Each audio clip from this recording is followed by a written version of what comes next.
I still don't get it. Like, how did you get to your first cooking job?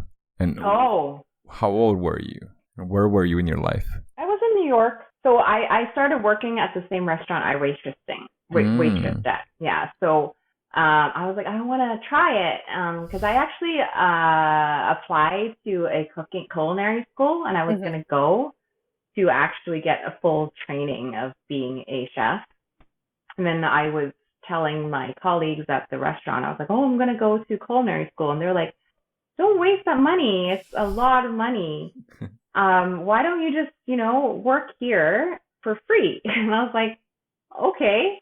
And then I realized really quickly that I learned, like, while I was working for free in the kitchen, I learned so much more, like, from just being there, watching them do it. And they put me in salad station, which is garde manger station. That's where most chefs started Sorry, out, even was that English? I didn't understand anything. yeah, it's called the GM, garde manger. It's like the salad prep Okay. section. I think that's Yeah, where people usually start, right? When they first yeah, wanted to get into cooking in the kitchen. yeah. So Yeah. even if you have a culinary degree, you start there, right? Mm-hmm. So Yeah. it doesn't matter. I mean, I'm not going to say like if you went to culinary school, you don't matter, but Right. obviously Yeah. you still start at the same place. And it's really about what you can do in the kitchen and versus what you know. You have to show them that you're there to do work and you can handle the stress in the kitchen and stuff like that. Mm-hmm. When I was waitressing at the sports bar back at home, the bartender also wanted to get into the kitchen, and that's where she started, like chopping chopping salads and then like prepping for the food. Yeah, yeah. So I learned so much just by working for free for like at least 6 months. It's kind of like an internship at a It restaurant. was. It was. Unpaid, right? Yeah.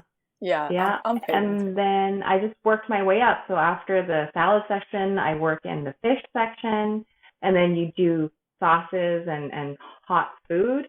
And then the very last section you can't touch until you pass a certain level that they think you're ready to do it is to cut meat and cook meat. You don't even touch meat until after like a year and a half of being in the kitchen. You gotta wait essentially 1.5 years before you actually get to process meat or even start working with it.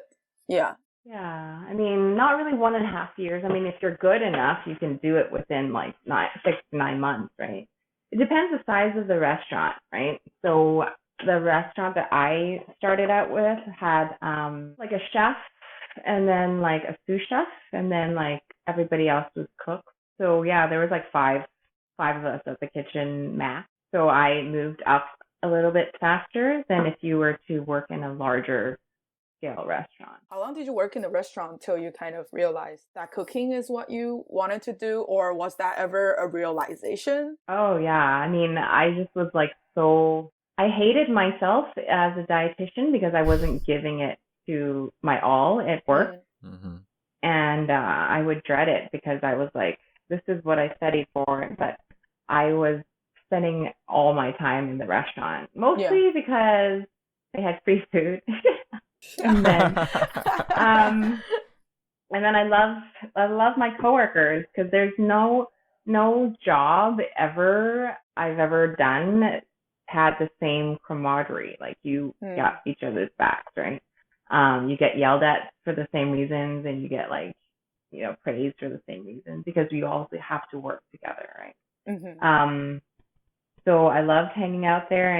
I was drinking a lot at those times. I was like in my early 20s, so I mean, we all have that period of time. So it was a lot of fun. I was learning for free, and I didn't have to pay like the $25,000, to get my culinary certification. And I was meeting a lot of chefs and sous chefs, and you get to meet the industry people, and it's actually really small in New York. Everybody knows each other. Mm-hmm. And then we kind of find out, which kitchen is better, which chef is crazy, which chef is like The dating this restaurant chef, social and world yeah, of New York. it's like the smallest circle you would think that can exist. But it was so much fun working for free. But then I was like, oh, kind of good, so I should get paid for this. Yeah, I was gonna say, So, when do you start getting paid? Yeah. well, basically, another restaurant was hiring, and I knew one of the chefs, like cooks there, and they're like, "Oh, we're hiring. You should definitely come work with us. You would like it a lot." So Hmm. they offered me a cook position, Hmm. and then I brought it back to my other kitchen. I was like, "So they're paying me. What do you think?" Um, so yeah, so then the restaurant that I was like, it's called a staging, like volunteering at, started to pay me for my shift.